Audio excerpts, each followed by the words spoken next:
Hey, my name is Thomas, and I'm here with Zach from the Oakland Underground, and we're going to be talking about how to market yourself on social media as a band.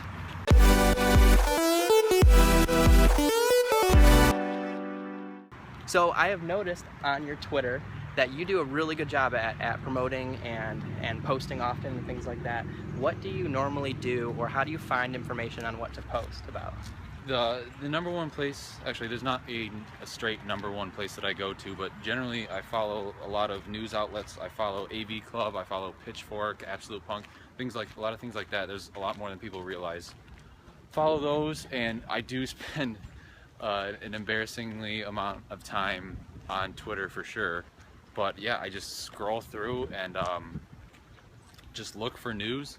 And the one thing that I noticed that I thought I would bring up is that majority of my news, like I was saying, majority of my news comes from these outlets, and I don't really like that. I want my news to come straight from the band. I noticed that a lot of bands, they don't post the information. Like I get it from, for example, I'll get something from the AV Club before I get it from the actual band themselves, and I wish bands would post more like that. A lot of, and this isn't a bad thing, but a lot of bands I notice post personal thoughts way more than they post actual news about the band. And I don't know, I wish bands would post, more rather than... For sure. I know what you're saying. I think it's super important to as a band, you want to promote yourself well, and especially for a show too. If there's one promoter promoting the show, then they're only going to reach so many people. But if there's 30 people promoting the show, every single person from every band, I mean, that's a huge reach. I know with Urban, when bands are retweeting and bands are sharing posts and things that we have, we can get up to 4,000 person reach just in Livingston County, which is pretty small. And so it's super important, I think, to have that reach, for bands and stuff, especially with local music too, where people only are going to hear about it by word of mouth, by friends telling friends. They're not going to hear about it as much with like news outlets and things like that. Another thing that I notice is that a lot of people will ask me, like you just asked me just now, how I find out about all these things. It's because they don't know to follow the AV Club, Pitchfork, Absolute Punk, DIY Magazine, NME Magazine. They don't know to follow these people. They just follow the band. And like I said, the band doesn't post enough. And I think that if bands were to post more, it would reach all the people that follow the outlets, the music outlets. It would reach all the people that follow the promoter, and it would reach even more people if the bands start doing it more. For sure. I like getting my news straight from a band, it's like hearing it from the horse's mouth type of thing. It's way more personal too, Yeah. And actually, I want to kind of not contradict what you said, but I like the idea of, I think Roswell Kid does a really good job at making me feel like I know them a little bit more as a band, because they tweet a lot about themselves and things, and I think they do a really good balance between promoting and just writing funny things and stuff, because I feel like I know them, even though I don't actually know them in person, I feel like I know them a lot better because they talk about themselves a little bit too, What do you think about that? I like when bands, I do like when bands talk about personal things, like Self Defense Family does a really nice job of that. Sorority Noise does a really nice job. The World is a Beautiful Place does great. I do like that because then it does make you feel closer to a band. So if I hear about a show or a band releasing a new single directly from the band, it makes it feel more like you had that conversation with the friend, with the band. You found out that news straight from the band, like you had a conversation. It feels like that. But if you see a flyer or the promoter just types up something. The promoter is a company, you look at to me, someone that follows it, I look at them as a company. And when I hear something from a company, I don't look at it as a conversation. I look at it as, oh, I just found it. It's like getting a spam email, something like that. But if you hear from the band, it just feels more like someone telling you rather than you just reading about it. For sure. I know what you're saying. I think it's important too for bands to, if they have a record release or whatever, they need to be promoting that up until and then when it's released, they need to launch that, I think, on social medias. It sucks when you don't know a band has a new album out and then you go on Spotify or whatever, and then it's there, and you don't even know. I feel like you feel a little bit like hurt, like if your friend tells you he's got something important going on or whatever, and then he asks you why you weren't there, but he never told you about it, Exactly. So I think it's important, you know, for that. So, how often do you think, you do a really good job about posting and stuff too, how often do you think you should post on social media? And this is something that I've been researching. Yeah, I've been researching this. How often you should post to social media, how often you should post to each thing, like, you know, 10 tweets a day and 1 Instagram picture a day, like that sort of thing. How often you post to each thing. Let's just turn around because it's loud. We'll keep going though. How often you should post to each thing. And I don't think there's an exact number. Enough to where it will reach most of your followers. So you got to think, the people that are following you, they're not like me. They're not getting on Twitter like once an hour, scrolling through, making sure they see every single tweet. They're not doing that. What they're doing is they'll go on maybe once or twice a day, scroll for a minute, see what their friends are saying, and then get off. So I feel like Twitter, definitely you need to post more often, but Facebook, most people will spend a majority of their time on Facebook, even though I do think Facebook is dying, and I think within the next couple of years it will be completely dead and obsolete. But I think Facebook, you could post maybe once or twice a day. Twitter, for me, I don't have a number, but I like to make sure I do post maybe like 5 a day. And it's not, one thing that I do want to start doing more is post the same thing multiple times a day, so that way it does reach most of my followers. For sure, especially something important. Yeah, so that way someone that logs on at 2 in the morning will see the same thing that someone that logged on at 4 in the afternoon did. You know, so that way it reaches more people, because some people, you know, they have different schedules. They have only got so much time where they can go on social media and look. I think so. Facebook, just a couple, maybe once or twice a day, 3 times max. Twitter, if I got to put a number on it, I'll say 5 to 10, depending on how much stuff you have going on with your band. You know, like if you got a new single coming out, you're doing an acoustic session, you're filming a music video, whatever the case may be. Twitter, you know, 5 to 10 times a day, maybe more. It just depends on what you got going on.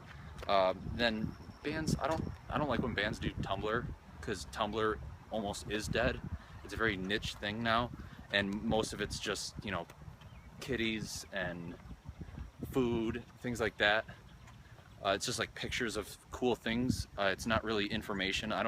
Even when I did use Tumblr a lot, I never used it for getting information. I just used it for seeing cool pictures of things that I like, you know, kind of like Stumble Upon or something. But for sure, Facebook and Twitter, you gotta have a strong Facebook Twitter game. And then Instagram, maybe once every couple days. Instagram's not a big deal. It's true.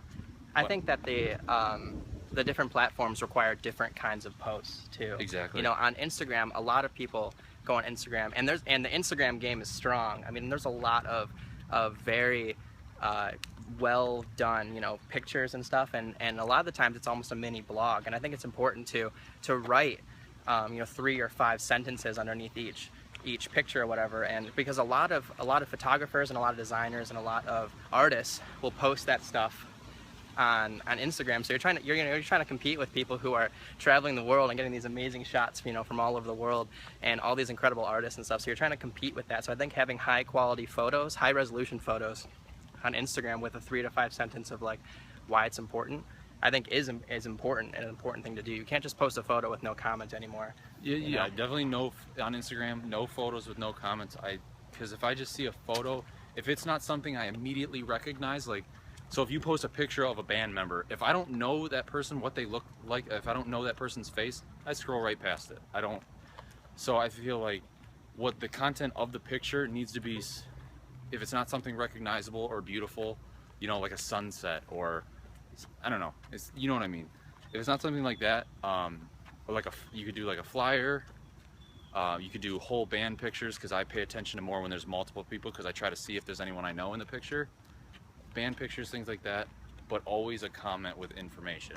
Always, every single thing you post, even if it's a picture of your hot dog. For sure. Always got to have info or something witty. You know? I feel like even if it's a flyer too, even if it's a picture that has all the information on it, you still need to post something about it, you know, because people get bored. But also too, especially for Twitter, you know, it's easy to just throw a couple words up on on Twitter, you know, but I think it's also important. Dale Partridge, he's a blogger.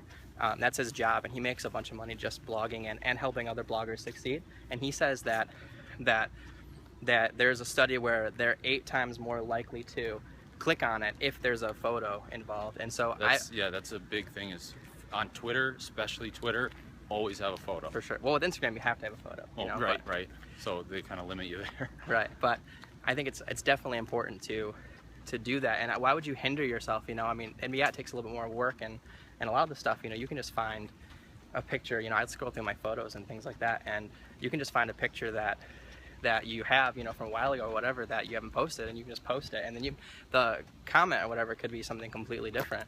But just having a post that has a picture, you know, something that's interesting, and because I scroll through my feed so fast, you know, if there's a bunch of words and stuff, it needs to catch my eye, you know, especially when you get, you know, 300 or 500 followers, or not followers, when you have 300 or 500 people that you're following, you know, it gets cluttered and people post all the time, and so having that kind of something that stands out, I think is important too.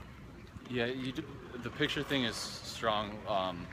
I mainly focus on Twitter. I don't focus on a whole lot of but that's just because, you know, I run a radio show, and you know, I'm working with Urban Geographer now, so now I'm going to be talking to bands, and I think Twitter is the best way to do that.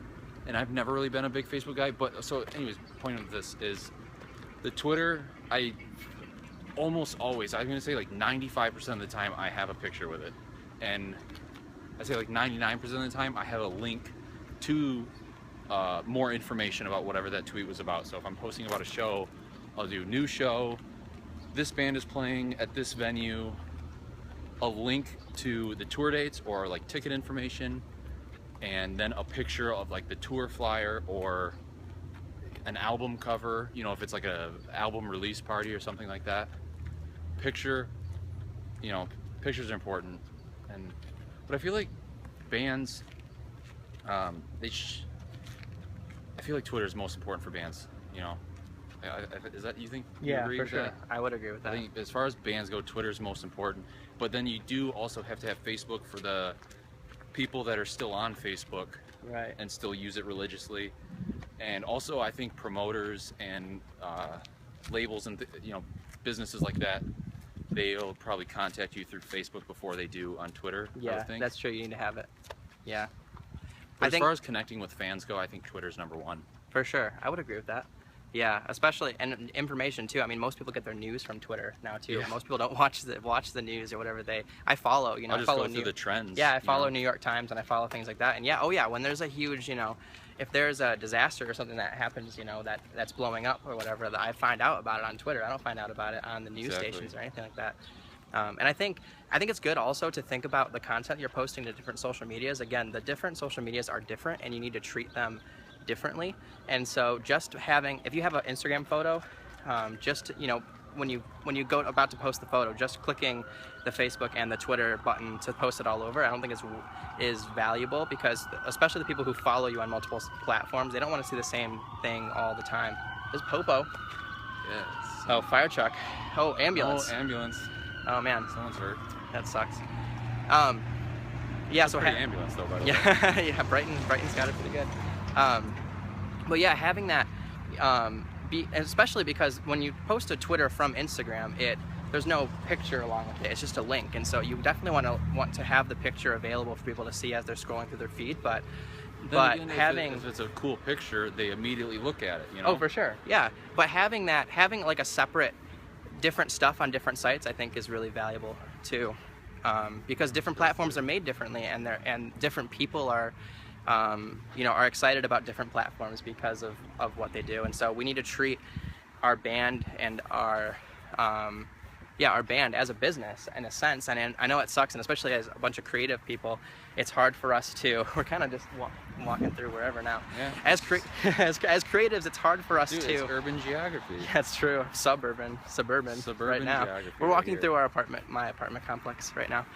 Just around, because it's hard to walk on Grand River because of all the cars. We just got through the 100-acre woods there. That's true. Got poked in the shoulder. But oh yeah, so as creatives, you know, it's hard for us to think of our band as a business and have a business plan and things like that. And we're gonna actually talk about this in a video coming up real soon, which I haven't even told you about yet.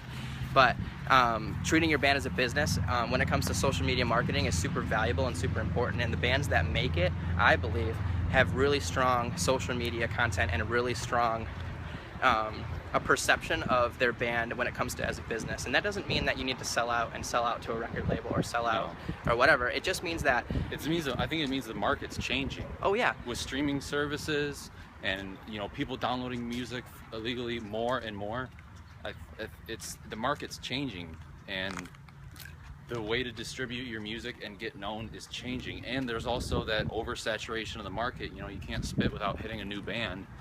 So you need to find a way to set yourself apart. For sure. Yeah, so we've gone pretty long, and this is a pretty heavy topic, and I'm going to post some resources in the description for you guys to get more information about how to market yourself as a band. Let's recap real quick though.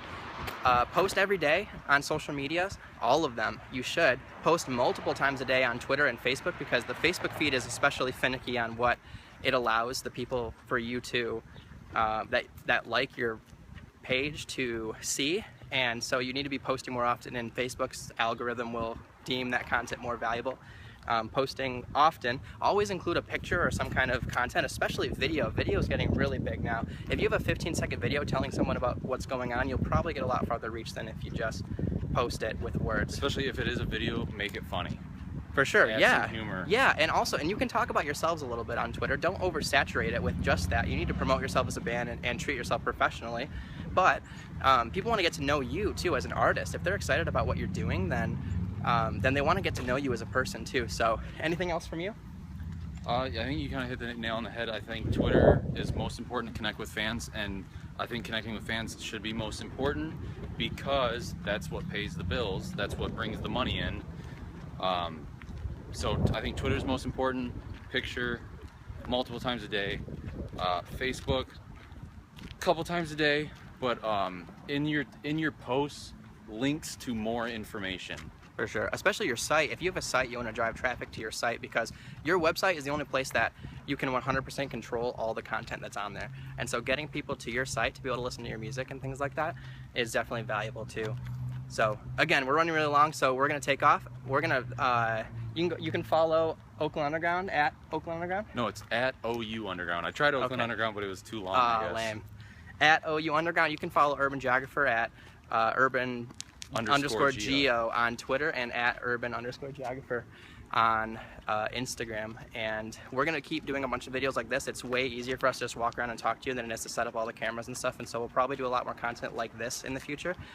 Make sure to comment about what you guys want to know about, because we really want to set you guys up as bands to succeed, and we want to see a bunch of local bands break out of the local scene and hit regional and national and do things like that. And so this is why we do this, and this is why we book and promote shows, is because we want you guys to have a professional platform to play, and we want to give you all the resources that we can to do the best you can at promoting and marketing and just performing your art, because we think your art is valuable. So that's it. All right, see you guys later.